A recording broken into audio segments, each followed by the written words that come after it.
Chapitre 1.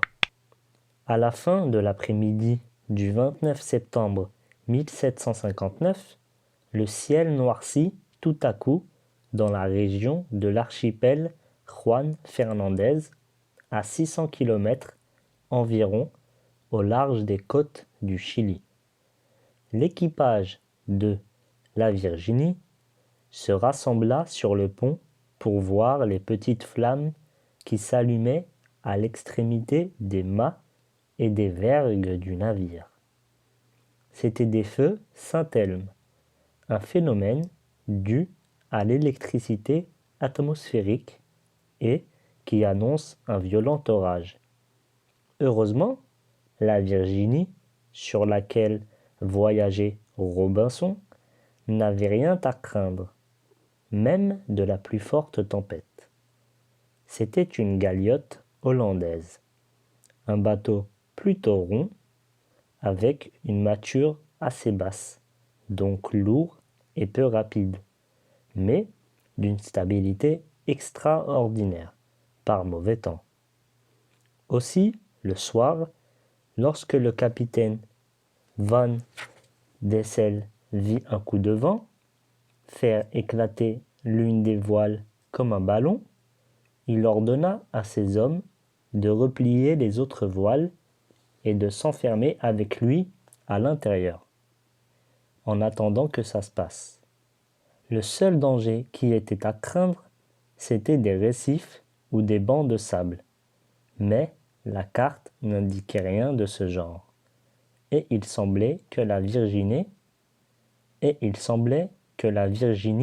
pouvait fuir sous la tempête pendant des centaines de kilomètres sans rien rencontrer. Aussi, le capitaine et Robinson jouaient-ils aux cartes tranquillement pendant qu'au dehors, l'ouragan se déchaînait. On était au milieu du XVIIIe siècle, alors que beaucoup d'Européens, principalement des Anglais, allaient s'installer en Amérique pour faire fortune. Robinson avait laissé à York sa femme et ses 2 enfants pour explorer l'Amérique du Sud et voir s'il ne pourrait pas organiser des échanges commerciaux fructueux entre sa patrie et le Chili. Quelques semaines plus tôt, la Virginie avait contourné le continent américain en passant bravement le terrible Cap Horn. Maintenant, elle remontait vers Valparaiso où Robinson voulait débarquer. Ne croyez-vous pas que cette tempête va beaucoup retarder notre arrivée au Chili ?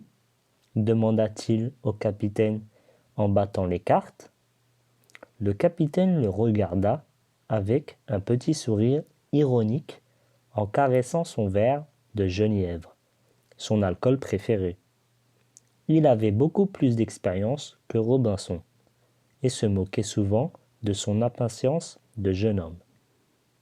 Quand on entreprend un voyage comme celui que vous faites, lui dit-il, après avoir tiré une bouffée de sa pipe, on part quand on le veut, mais on arrive quand Dieu le veut.